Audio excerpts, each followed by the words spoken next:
just for you. Oh, thank you. And I'm wondering, since 16 years, when I saw you first time, and I was number 14 coming to Dubai Media City, why you don't have your own baby? You are a great manager, one of the most successful managers. Why you don't have your own baby, your company? And I want to know what's the related between your success and the passion and the happiness that you give for the other people. Thank you. There are so many times that I sit and I ask myself, why don't I do this for myself? Don't think I didn't try.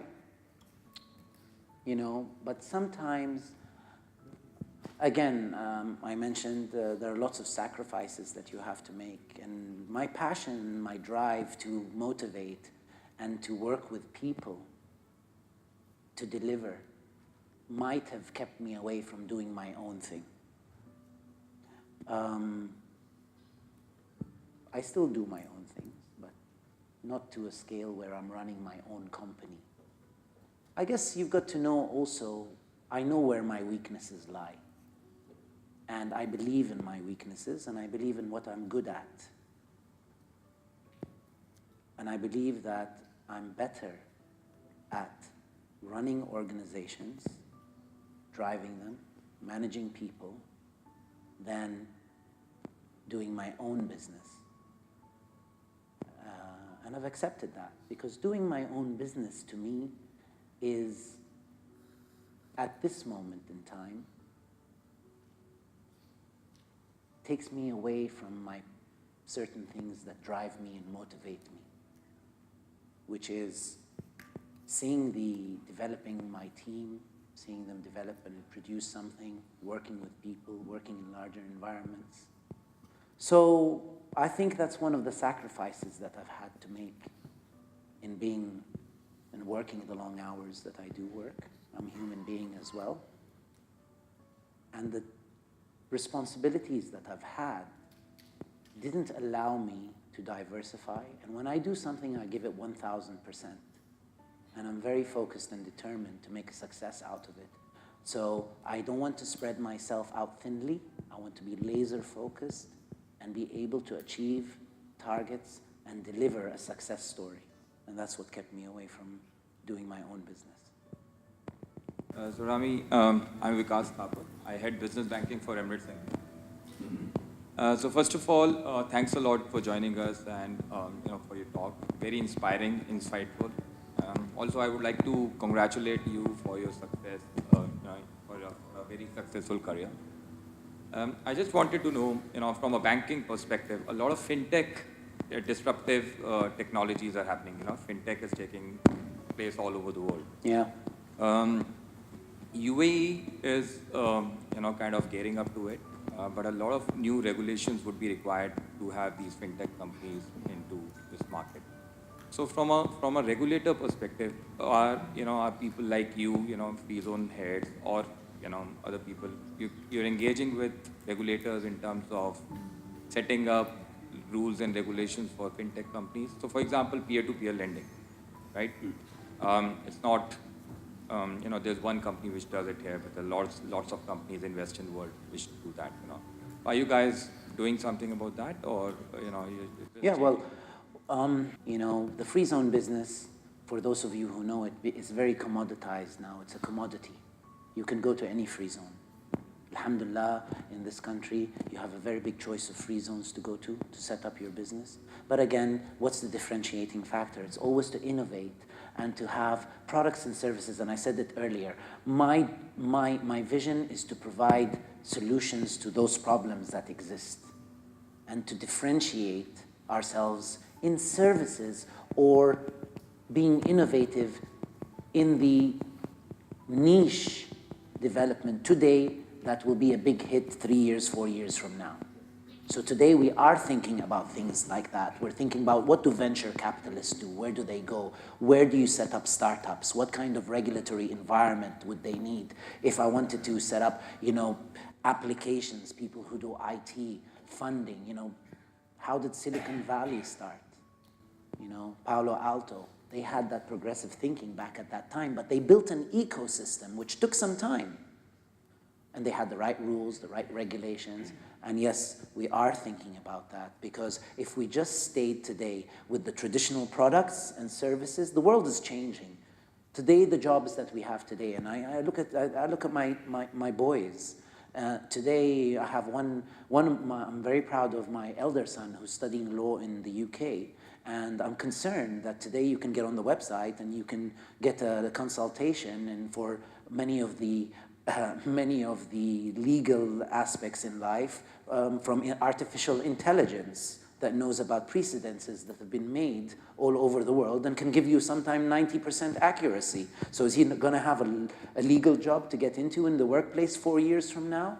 So we've always got to keep in tune with this development in the IT area. We're looking at ourselves, how we become more accessible. We might think today in our age, and everybody goes to the ATM, everybody goes to the bank, but you know, look how popular banking, internet banking has become. So what's this next step after internet banking? What happens then? You know, we might not even have the traditional bank in the future.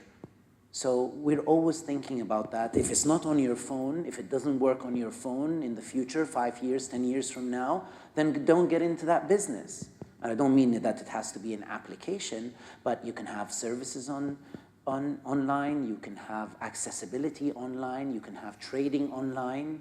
So I'm not saying IT is the only thing, but one has to keep innovating and seeing how they can access and provide solutions, plus build that environment, that ecosystem and regulatory environment around it. I hope I answered your question. Sir, I'm going to ask you a little bit loaded question. Yes. That we all, when we speak with free zones and authorities, they all say this, that we want to create an ecosystem, we want to be like Silicon Valley, and when is it? I thought I was the only one. Yes, so when is it actually going to happen? Like, do you think UAE is innovative, or do you think that here, enterprises, small businesses can fail fast, and again come back again to do something else? Do you think there is a possibility of free zones also taking that kind of a route, or is it going to be like you have to be successful? I have to open a company, and I have to make sure that I don't fail. I think the UAE is the ideal already ecosystem for entrepreneurs, for startups. Innovation here, look what happened in all of this short period of time. We are today here because of innovation. We are today here because of this great momentum and the passion and drive to create this place into the best place in the world. I was just in a conference the other day, and Dubai, for example, is ranked at number 18 in the world for ease of setting up a business by the World Bank. Number 18. Actually, sorry, number 16. Ras Al Khaimah is number 18. So we look at these things, and that happened with innovation, that happened with IT, that happened with people thinking how they can drive that forward. So the environment and the ecosystem for entrepreneurs and I don't know, in the different kinds of disciplines that they're doing is, I believe, here, but it needs people, and it needs regulations, and it needs more and more of the business community to understand how critical their roles are in driving this economy forward. Not only this economy, but the global economy. I don't know if this is what answers the question, but with them trying and failing, everybody's going to fail. But just the thing is that failure is a learning lesson. And it's a cliche, but I've lived long enough right now to know that it's a workable cliche. What do you think is the future of work now? Because you are talking about all these disruptions around you. So how do you see, 5-10 years down the line? How are all of us going to work? Well, I think we're the world is getting smaller, like everybody knows, with traveling and the internet. But it's getting even a lot more smaller in the business community.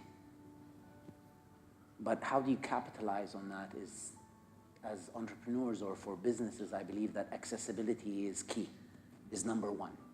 You've got to be accessible, whether it's your product, whether it's the service, whether it's your brand, and people have to be able to access you with ease. Because we don't have time. I think people don't have time anymore to research, to go through red tape, to even have a call center that keeps you online where you punch in the 25-digit number so that you can get somebody to help you out on your credit card. Click. So the name of the game is ease of doing business with, and I think we can do this from anywhere around the world. Already, many of the corporations in this country have people working from their homes. That was done in Europe and in America a long time ago. So it's accessibility, and that's key, I think, in the next 5 to 10 years. It's a big spectrum, what accessibility means. But today, even our colleagues in the bank, I'm sure that's very critical for the banking industry and how your customers in the banking industry can interact and get all of their services from wherever they are. And I believe that this is something that the world is going into, and we should put in the systems today, again, like in the theme that I keep on saying, do it today, even if it's not around. Build your companies to be accessible. Build your companies to have easy access for clients, for services, and for the other way around, for people to know more about you and what you do on those platforms that my kids are using today. Because they're going to be your customers in 5, 10 years. And that's the life that they're living today. So we've got to take that into account. Excellent. So I think the last two questions, it has been a fascinating 1 hour of discussion. Do you have any regrets in life? Oh, wow. Yeah, I have regrets. I wish I had more time to do the things that I could do, a little bit deeper, a little bit more time to spend with my family, who have sacrificed greatly for me to be where I am here. So I'm very proud of that network that I have. I regret that I didn't take more time in seeing my kids grow. All of a sudden he's 18 years old and he's got a personality and he's off to college. And where did that happen? I'm exaggerating, but it's a feeling that we all have. That time, I think, in life is the greatest privilege and commodity. And not commodity, but it is a privilege to be able to have time to do whatever you do. And I think my regret is I didn't take advantage of the time more on a personal level. And I think the last question for the evening, when you will look back at your life, Yeah. what would you like you to be remembered as? Or when you will look back at your life, what will you say to yourself? I like to be remembered as somebody who's good with people. Today, business comes and goes. You'll build your businesses, you move on. It becomes a product. You sell your business, you keep it. But your personal interaction with people is what really counts, and I truly believe in that. And I've had a passion, and I take it from my dad, who passed away. And he always used to tell me, be good to people. And today, when anybody speaks about my dad, and they see me 5 years down the road, they say, oh, your dad was this, your dad was that. And that moves me. That's the capital, yeah. And I think, like I said, materialistic things, businesses, money, success, becomes history. But your relationships with people and the network that you build, whoever these people are, friends, colleagues, people on your team is, for me, the most important thing. And I'd like to be remembered as somebody that was a people person, and it's in my character, it's in my blood. Great. Thank you, Mr. Ramy. Thank you. I think a big round of applause. Thank you all. Thank you very much. The next Emirates NBD Global Business Series session will take place post-Ramadan, and we will surely let you know about the dates. Dinner is served. Please, faddalu. Thank you, and see you at the Global Innovation Summit 2016.